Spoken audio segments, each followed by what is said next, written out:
Jesus' name we pray. Amen. Amen. Today, our topic, as you see, David's kindness to, what is that name? You know, most of us will say mephibosheth. Yeah, mephibosheth. Mephibosheth. So if you hear me say Mephibosheth, don't worry. But then they start, there's a time, revolution didn't start today. The time in the Bible where people were being killed for mentioning a term around the shed and the settlement. So if you said shed, unawekwa kando. If you did set, unauliwa. Hallelujah. Amen. Is he in the Bible? So who can remind us? Who can remind us of what we learned last time?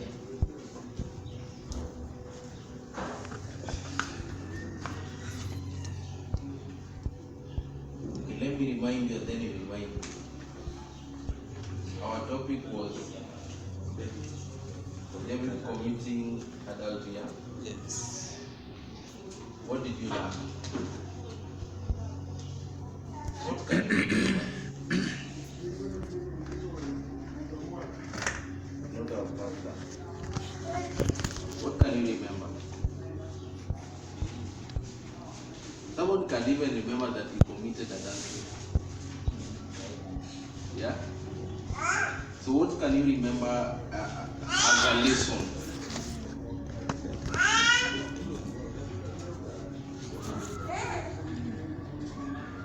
Yes. I wasn't there, but let me try. Okay. I just went through it. So, one thing that I can remember is about being idle, is what idleness sometimes can cause, even as Christians. Sometimes when you be idle, you can be tested in some sinful ways. Thank you. So Christians should get busy for the Lord. Where you're supposed to be there. That's good, that's true. Now today, David's kindness to Mephibosheth, our text is 2 Samuel 9 verses 1 to 13, but we'll begin with the memory verse. And the memory verse is there. 2 Samuel 9 verse 7. 2 Samuel 9 7. You'll say after me. 2 Samuel 9 7. 2 Samuel 9:7. Thank you. And David said unto him, And David said unto him, Fear not, for I'll surely show thee kindness for Jonathan thy father's sake. Fear not, for I will surely show thee kindness for Jonathan thy father's sake. And will restore thee all the land of Saul your father. And will restore thee all the land of Saul thy father. And thou shalt eat bread at my table continually. And thou shalt eat bread at my table continually. Thank you. So I want one person to read for us our text, 2 Samuel chapter 9, very fast. Very fast. Our sister. Yes. Okay, 2 Samuel 9 verse 1 to 10. Starting from verse 1 it says, 1 to 13. 1 to 13. Sorry. Yes. And David said, Is there still anyone left of the house of Saul, that I may show him kindness for Jonathan's sake? Now there was a servant of the house of Saul, whose name was Ziba, and they called him to David. The king said to him, Are you Ziba? And he said, Your servant is he? And the king said, Is there no still some of the house of Saul, that I may show the kindness of God to him? Ziba said to the king, There is still a son of Jonathan, is crippled in his feet. The king said to him, Where is he? And Ziba said to the king, He is in the house of Masha, the son of Amir, at Lodebar. The king Then King David sent and brought him from the house of Masha, the son of Amiel, and the Lodeba. And Mephibosheth, the son of Jonathan, son of Samuel, came to David and fell on his face, and did obeisance. And David said, Mephibosheth, and he answered, Behold your servant. And David said to him, Do not fear, for I show you kindness for the sake of your father Jonathan, and I will restore to you all the kind of soul your father. And you shall eat of my table always. And he said, and he did obeisance and said, What is your servant that you should look upon a dead dog such as I? Then the king called Ziba, Saul's servant, and said to him, All that belonged to Saul and all his house I have given to your master's son. And you and your sons and your servant shall till the land for him, and shall bring the produce that your master's son may have bread to eat. Mephibosheth, your master's son, shall always eat at my table. Now Ziba and 15 sons of 12 servants. Now Ziba and 15 sons and 12 servants. Then Ziba said to the king, According to all that my lord the king commands his servant, so will your servant do. So Mephibosheth and the David's do. So Mephibosheth ate at David's table like one of the king's sons. And Mephibosheth had a young son whose name was Micah. And all who dwelt in Ziba's house became Mephibosheth's servants. So Mephibosheth dwelt in Jerusalem, for he ate always at the king's table. Now he was lame in both his feet. That is the word of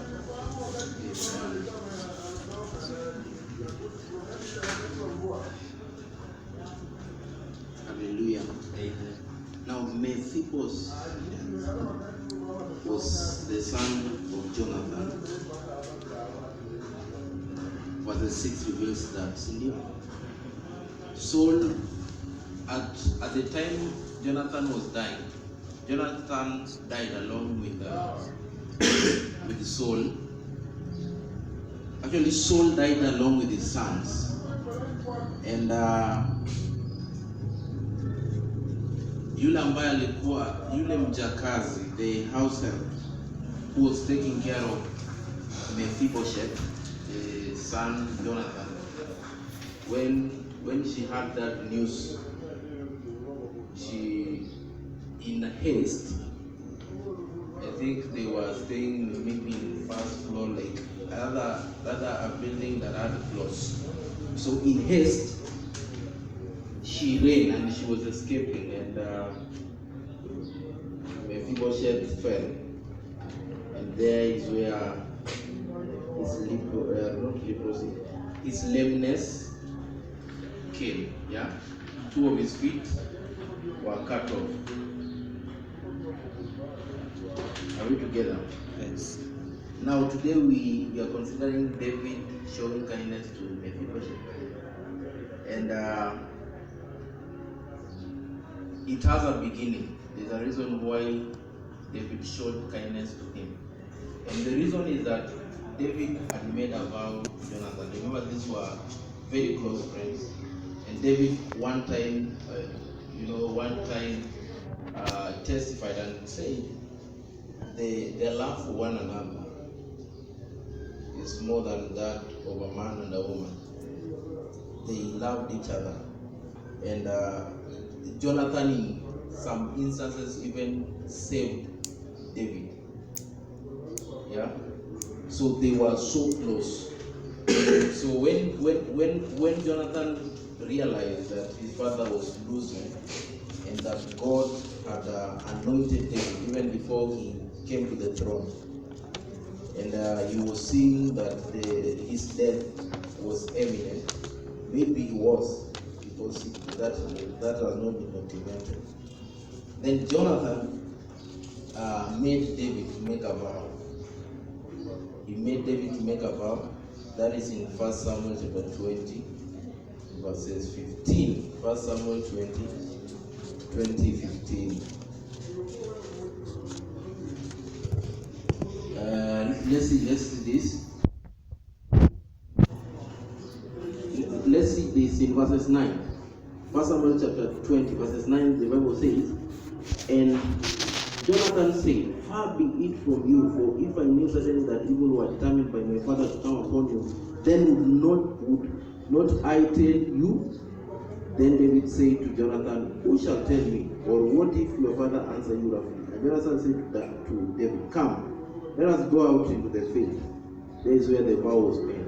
And they went out, both of them, into the field. Jonathan said to David, O Lord God of Israel, when I have sounded my father about tomorrow any time, or the third day, and behold, if there be good toward David, and I then send not unto you and show it to you, the Lord do so, and much more to Jonathan.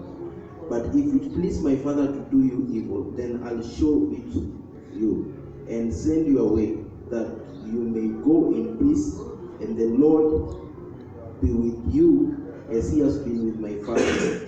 And you shall not only while yet I live show me the kindness of the Lord, that I die not, but also you shall not cut off your kindness from my house forever.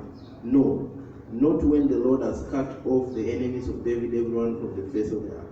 So Jonathan made a covenant with the house of David, saying, let the Lord even require it at the hand of David's enemies. And Jonathan caused David to swear again, because he loved him. For he loved him as he loved his own soul. So there, David and Jonathan makes a covenant that even if Jonathan is gone, David would remember his house. So that will be seen in our text. We'll be seeing all that in our text. We'll be seeing all that in our text. Now, it's also a background. David and Jonathan's father. Who was Jonathan's father? Saul. Yes. At one point, they turned out to be enemies. And in real sense, David should not be showing kindness to Jonathan or his family because of Saul that was hunting his life. But that is not David. So we can learn something from his decision to show kindness in the house of Saul, despite the fact that Saul, the father, had been pursuing him to kill him on several occasions. Yeah? Are you together, brethren? Yes. Now, this question I bring it back again to us. What can we learn from the act of kindness that David showed to the house of Saul?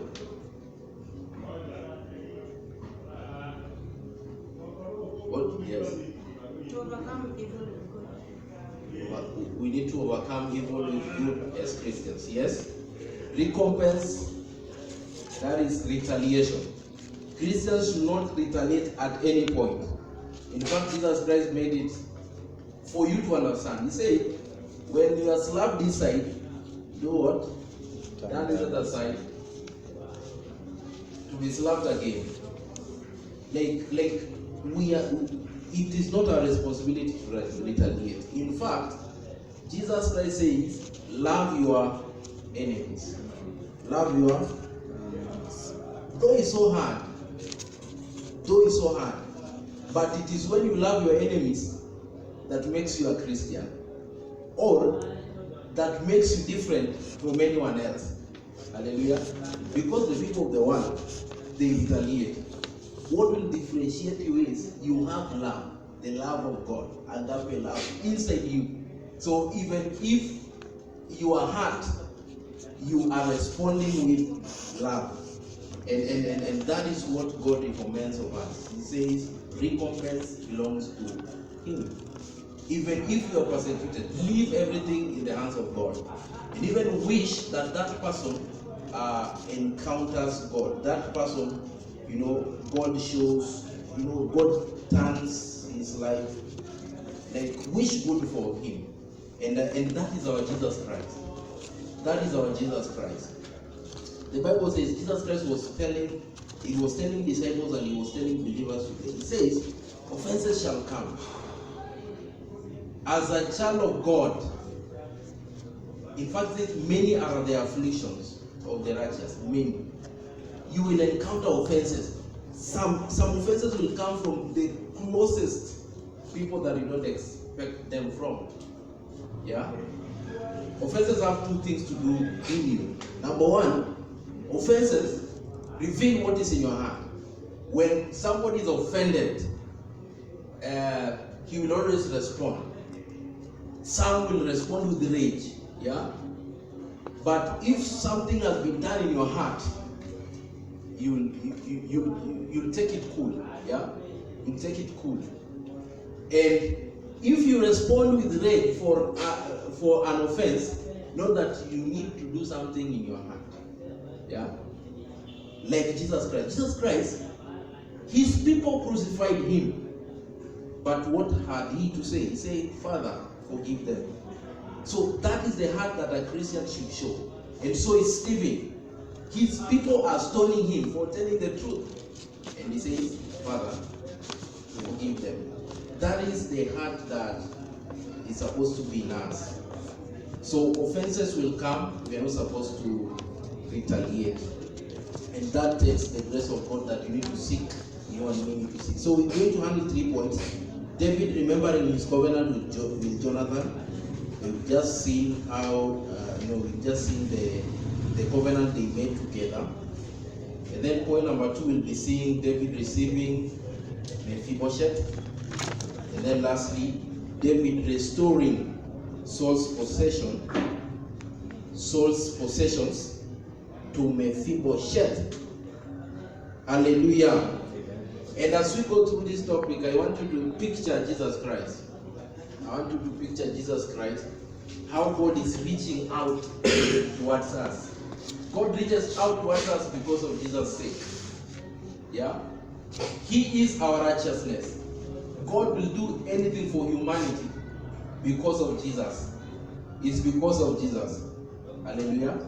It's because of Jesus.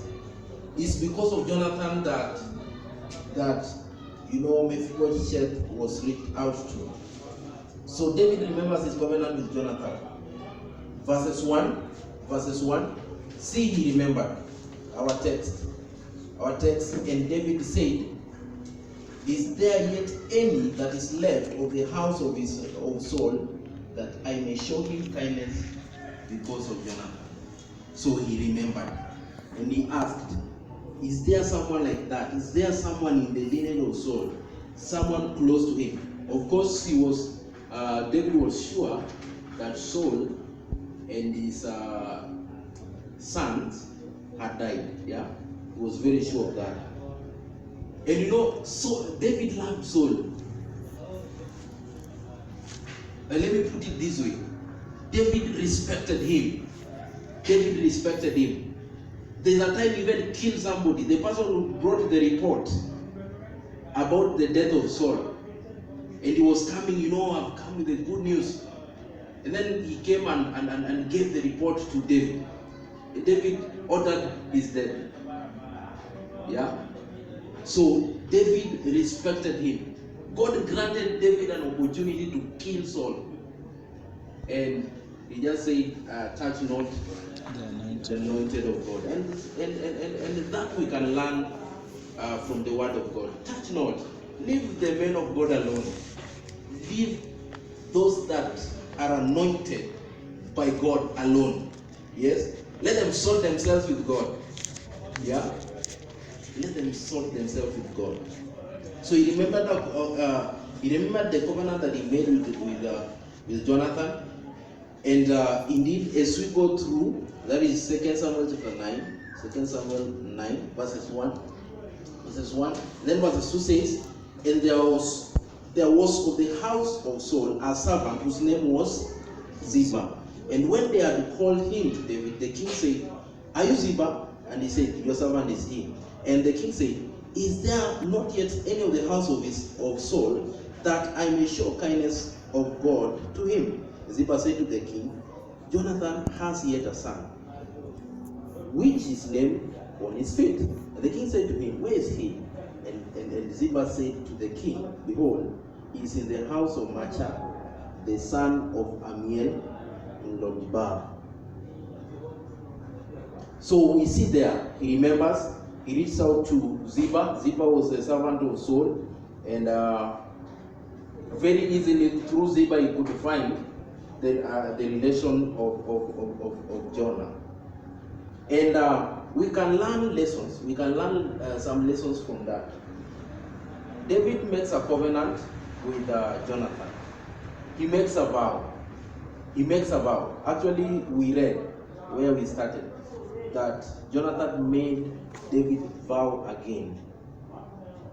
Is that true? Yes. Ecclesiastes chapter 5 verses 2. Is it Ecclesiastes? Ecclesiastes. Ecclesiastes. Somebody read for us. It's Ecclesiastes chapter 5 verses 2. Yes, my sister. Read. You have a Bible? You don't. Chapter 5 verses 2. Rebecca, read. The Bible says, Okay. be not rash with thy mouth, and let not thine heart be hasty to utter anything before God. For God is in heaven, and thou upon earth, and therefore let thy word be few. For a dream comes. Yes. Thank you. Just that verse. You hear that verse? Take it. Take that verse the way it is. Don't be so quick to pronounce something, especially in the presence of God, when you are very sure that you are far from fulfilling it. Hallelujah. Better don't vow. Better don't vow. But you can vow with faith. Yeah? The thing is, you should be committed to your vow. God honors a vow. Whenever you pronounce a word to Him, make sure that it is followed by an action. So the Bible here advises us. It says, like take your time. Take your time. Don't rush into vowing something that you know you may not fulfill. It's not a good thing. And we see David being different here. He made a vow and he followed up to his vow. And he remembered the family of Jonathan just as he remembered because he had vowed, and he remembered and he reached out. So vow is the same as making promises. Yeah, making promises to God, making promises to fellow believers. If you know that, like, don't just please people. Hallelujah. Don't just please people. I'll do this. I'll do this. In fact, we learn later. Jesus Christ advised. Vows were so much in the Old Testament. In the New Testament, it's different. The New Testament, Jesus says, but the word of God says, let your yes be yes. Let your nay be nay. That is, if you know that you won't do something, just say it. Just say it. Just say it. That is being a Christian. Yeah. Kama uko, it doesn't matter. We were supposed to be meeting, and you say let's meet at 9. Now I call you at 9, and you are in Allsops. Just say I am in Allsops. There's no harm. If I am a child of God, I'll understand. I said it's okay. You don't tell me uko hapa. Uko hapa. Umeshinda tu uko hapa. It's not a character of a child of God. Let your yes be yes. Let your no be no. If it is difficult, just say no. That is a characteristic of a child of God. And that is in Matthew chapter 5 verse 37. Indeed, it was the words of Jesus Christ. And he says, let your communication be yea, yes, and nay, nay. For whatsoever is more than this comes of evil. Yes, and do not be forced into any promises that you cannot keep or honor. James 5:12 says, but Above all things, my brethren, swear not. Swear not. In this dispensation, in the new covenant, we're not supposed to be swearing. Yeah? Then in the Old Testament they could swear. But in this new covenant, we are not supposed to swear. So he says in James 5:12, but above all things, my brethren, swear not, neither by heaven nor by earth. Haki ya Mungu. You hear that term, yeah? Yes. If I pray, haki ya Mungu. That name is so precious. Just leave it alone. Neither by any other oath, but let your yea be yea, and let your nay nay, lest you fall into condemnation. And this, well, it depends on the Christian faith. People that have had testimonies in this, I've had testimonies of people, of Christians, that would not. There are some offices that will require you to make a vow with the Bible. Yeah? So you've seen those in Parliament. Yeah, I've seen some Christians that say, no, I say even when you can hear the terms and conditions within the rent, within the house rent, yeah? Your house of residence. See, jazanga is house, is terms and conditions. If, as a true Christian, if you know that you'll comply, you even don't need that. You even don't need that. And you can tell that person, in fact, I even don't need this thing. I'll just commit, I'll do my part. But there's nothing wrong because it is a sign of an agreement between you and the landlord. What we are saying in short, that when you are supposed to be doing something, just do it. Just do it as a child of God. Now, as we finish up that point one, there's one person who made a vow, telling us the seriousness to which the seriousness of making a vow to God, and this is key. This is key. Judges chapter 11 verse 35. This is Jephthah. You heard of him, Jephthah. Judges 11. Judges 11.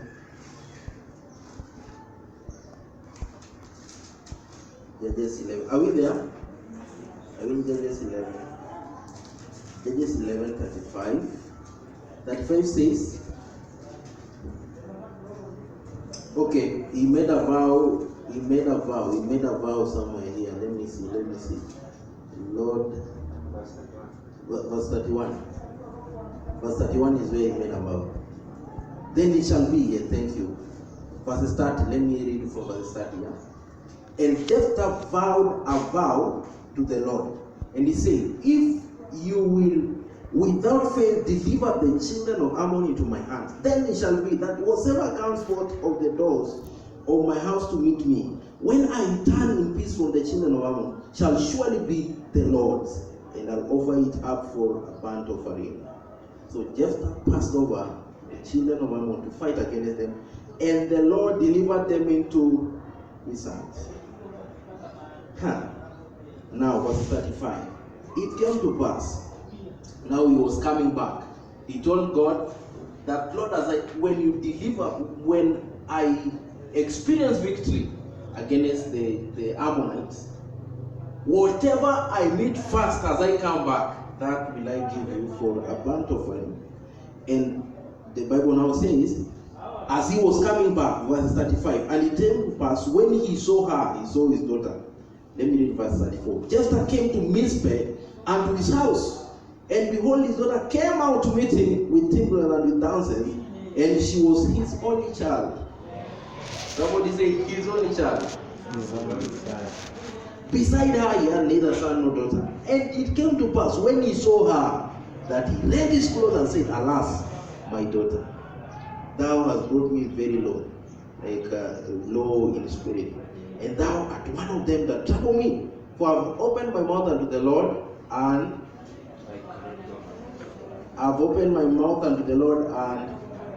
I cannot go back. That should be a description of a true believer. whenever you open your mouth to God, just trust Him for grace to comply. He just loves it that way. He just loves it that way. He just loves it that way. So that's it. Jephthah had to surrender his daughter. Of course, through much research, the daughter was not now offered as a burnt offering, but just like Samuel was offered to the temple. Yeah, she served God. She was secluded to serve God in that manner. Like she was not burnt. It is only some type of things that were being burnt. But a human being, when you are offering a human being to God, if you are offering your child to God, it means you are releasing him to serve God. Yeah? So that is what Jephthah did. And there are so many people that made their vows and they complied. So that's David. Now, point number 2, David receives Mephibosheth. First, in our text, what is our text? 2 Samuel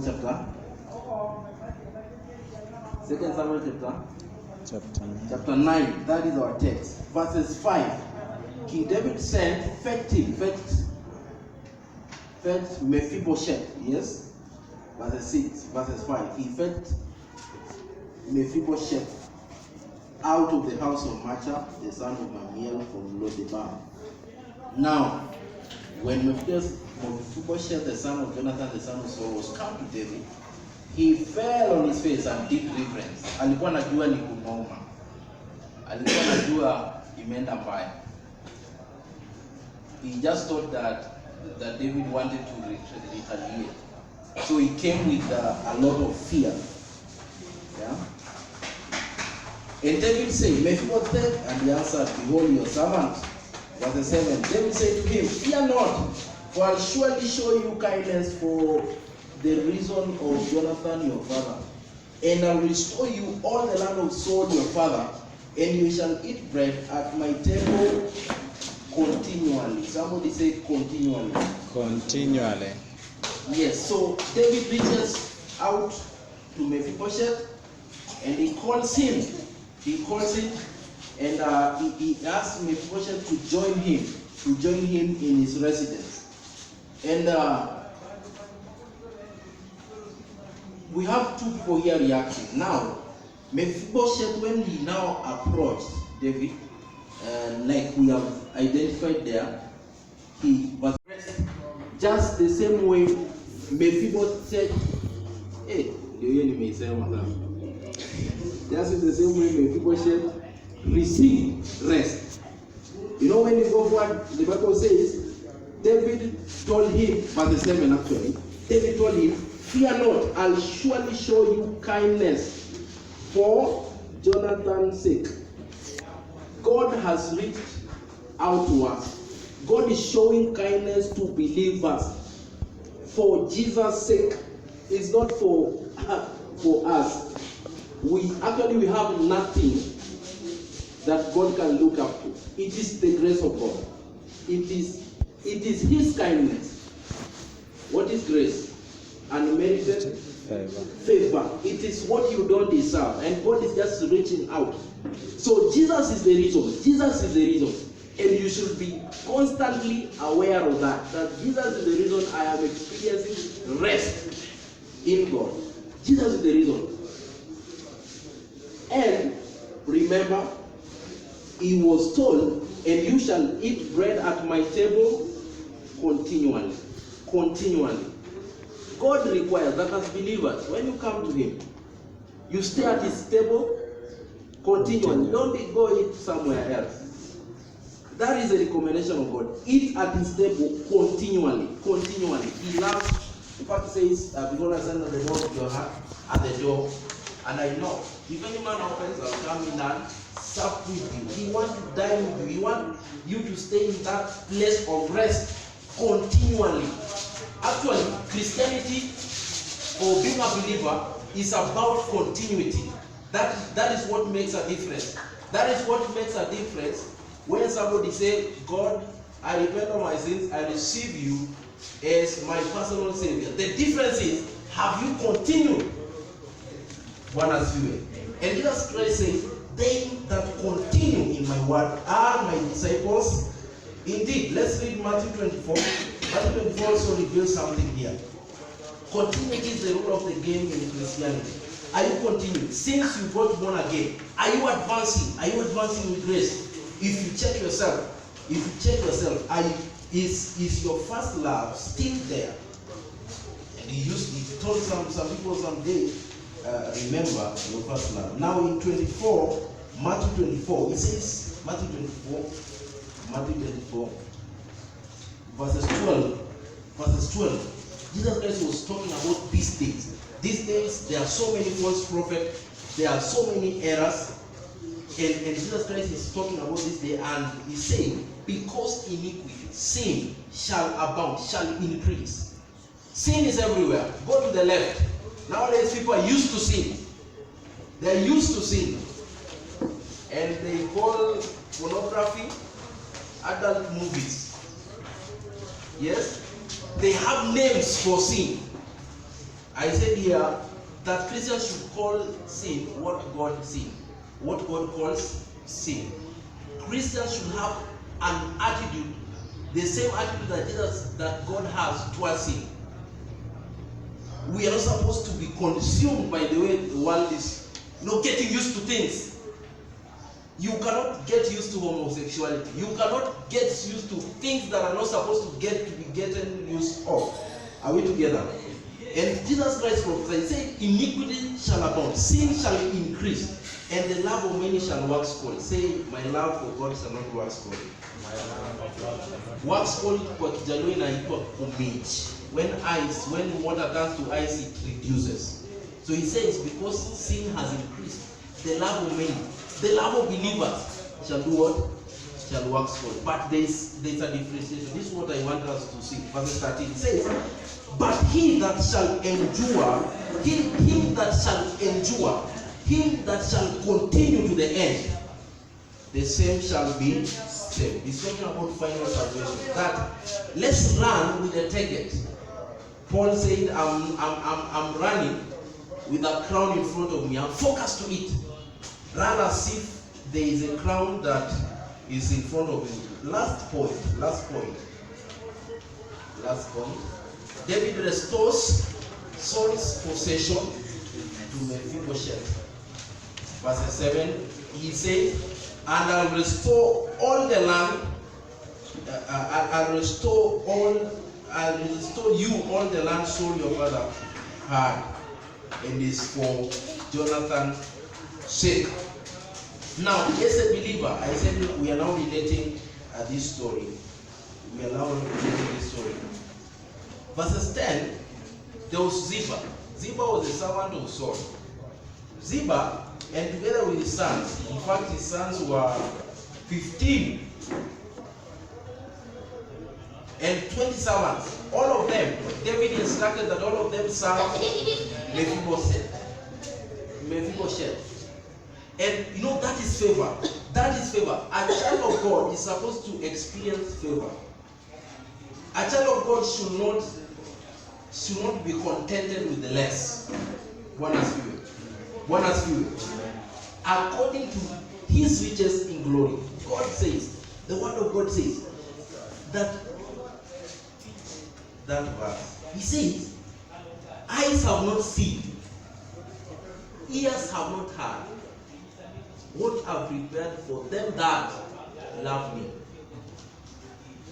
The riches of God, what is reserved for Christians, what is reserved for you as a believer, is so huge. Is so huge. But as you become aware, you tap into it. As you become aware, they manifest. So Christians should not settle for less. It's as far as you can see. Abraham was told, and he was told once he had done something. Once he had separated from Lot, God spoke to him and said, look, left, right, north, south. And as far as you can see, that I give you. Hallelujah. What you are given is as far as you can see. As far as you can see. As far as you can see. with your spiritual eyes. When you are desiring God for this thing, are you seeing it? Are you seeing it? Are you seeing God doing it for you? And as far as you can see, God will deliver it to you. Let's look at this as we conclude. Luke chapter 15. This is the story of prodigal son, and we all know it. There were two sons, senior. That story, yeah? The younger son and the elder. I want us to focus on the elder. That is Luke chapter 15. The elder. The elder. The elder. Verses 24. Verses 25. The elder. Now, Luke chapter 15. Are we there? Verses 25. Now, his elder son was in the field, and as he came, he drew nigh to the house. He heard music and dancing. And he called one of the servants, and he asked, what these things meant? And he said to him, your brother is come, the younger brother, and your father has killed and fatted calf, because he has received him safe and sound. And he was angry. The elder son was angry. The elder son was angry. He was angry. And he would not go in. Therefore, his father came out and entreated him, pleaded with him. Yes?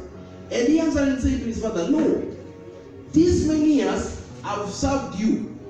The elder son was reporting. He said, these many years I've served you. I've not transgressed at any time to your command. And yet you never gave me a kid. A kid is a child of a goat, that I might make merry with my friends. Now see the response of the father. Verse 31. And the father said to him, son, you are ever with me, and all that I have is yours. Hallelujah. He didn't know. He didn't know. He didn't know. He says, and it's a true report, I've served you all these years. But he didn't know what the father said. He didn't know that all that is with him, all that is with the father, is his. How many Christians are serving God? How many Christians are walking with God, and yet they are not aware of their inheritance? The Bible says, if you are Christ, you are Abraham's seed. You are heir. You are a heir. You are a heir. Christians should not settle for less. That is what we are saying. That we need to reach out. God, make our eyes see. And I just realized over this week that it's about knowledge. It's about knowing. Hallelujah. It's about knowing. The people that know their God, they shall be strong. It is in knowing that you gather strength to do exploits. So knowledge and 1 Peter. Let's finish with this. 2 Peter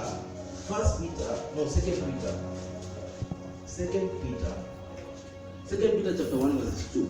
2 Peter 1:2. The Bible says, grace, peace be multiplied to you through the knowledge of God. Somebody say, through the knowledge of God. It is through the knowledge, it's through what you know about God that multiplies grace to your life. Grace and peace. So know something, know what God has promised for you, and do your part. The other day I said, every promise of God for you, there is your part to play. Know what God is saying about you, then do your part. So in fact, when you do your part, you even don't need to pray for some things. Deuteronomy 28:1 says, if you diligently hearken, then I will bless. Hallelujah. Yes. And Exodus 25:23 says, if you serve me, I'll keep away sicknesses from you. That means that is in the place of service for God, and then you see sicknesses around, You have a right. You tell God, God, I am serving you. That is what Hezekiah did. Hezekiah received a message of death. And before, was it Isaiah?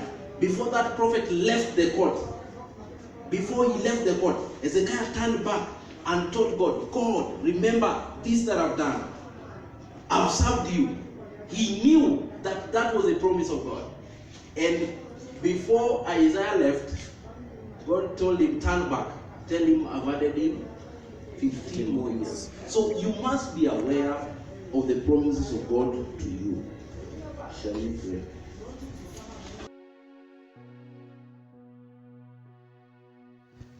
Thank you for your time. Thank you for listening for today's message. We are very glad and hoping to see you one day in one of our services. Hope that you have been blessed beyond the limit with the teaching of today. Don't forget to subscribe and click the bell button to get the notification for new videos. Thank you and bye-bye.